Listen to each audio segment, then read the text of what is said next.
Here's the single most amazing poll number about Kamala Harris. In July, in an NBC poll, 32% of people saw her positively, 50% of people saw her negatively.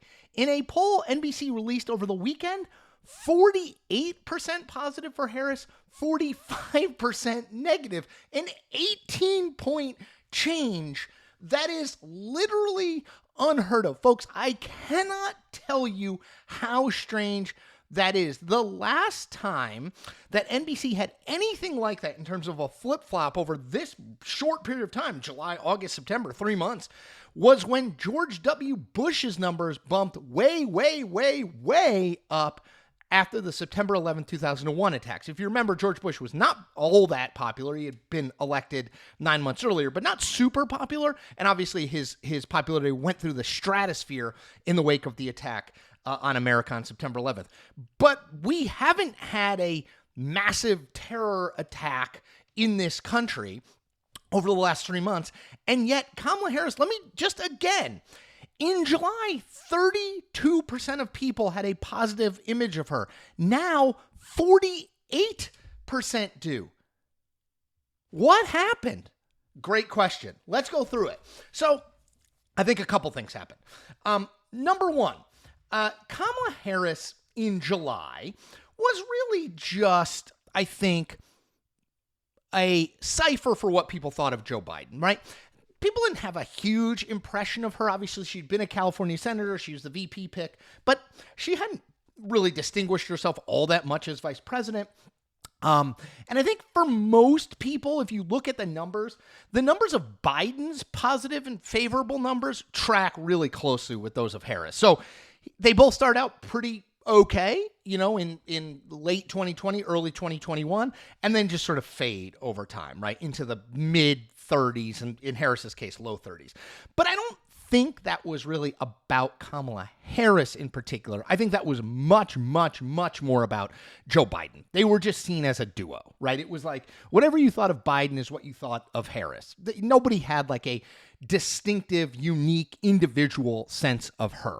Now, obviously, on July 21st, Joe Biden says, I'm not running again, and I want Kamala Harris to be the nominee. Okay, well, everything starts to change at that point, right?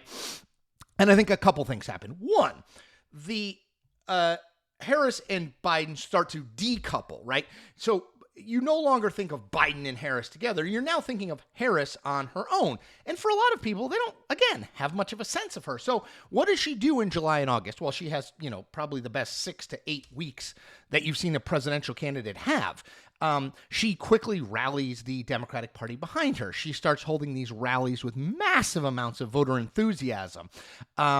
She is touted at the convention, right, as a groundbreaker, a history maker, someone who's going to beat Donald Trump, someone who has energized the party in a way that Joe Biden has not.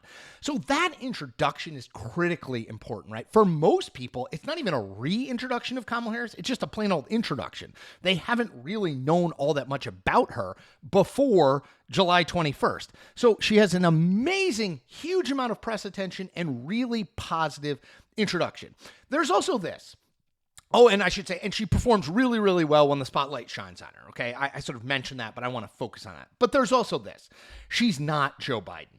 So, opinion is pretty well made up on Joe Biden. Democrats were not enthusiastic about him. Independents were very unenthusiastic about him, and obviously Republicans didn't like him. That's why his numbers were in the 30s. That's why he was going to have a hard time beating Donald Trump in the general election. Kamala Harris isn't Joe Biden. Breaking news. She actually said that to Donald Trump. She said, I don't know if you can tell in the debate. I don't know if you can tell, but I'm not Joe Biden. Right, obviously. And that is a huge factor in her favor as well, right? You always benefit from coming after the person who's really not beloved, who people don't really want to run. And that was true for more than a year with Biden. Democrats did not want him to be their nominee. They just didn't. We could argue whether they should have, but they didn't. And I think Harris really benefited from the fact it's like, oh my gosh, thank gosh, we don't have Biden as a nominee anymore.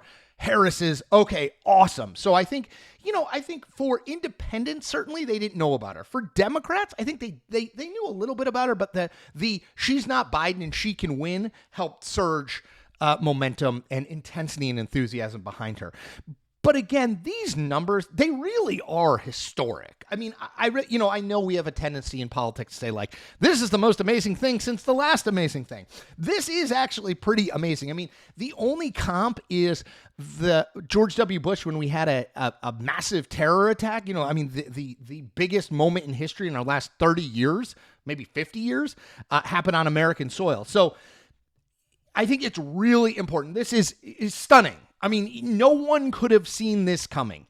This is why people were like, Kamala Harris, I don't know if she can beat Donald Trump, because her numbers had consistently been in kind of the mid to upper 30s, right? 32% unfavorable in July, 48% positive favorable rating now. You just couldn't have seen it coming. And it's why I think politics is interesting. It's why it's unpredictable. It's why anyone telling you exactly what's going to happen in the election is probably BSing you, because we just don't know. Things like this do occasionally happen.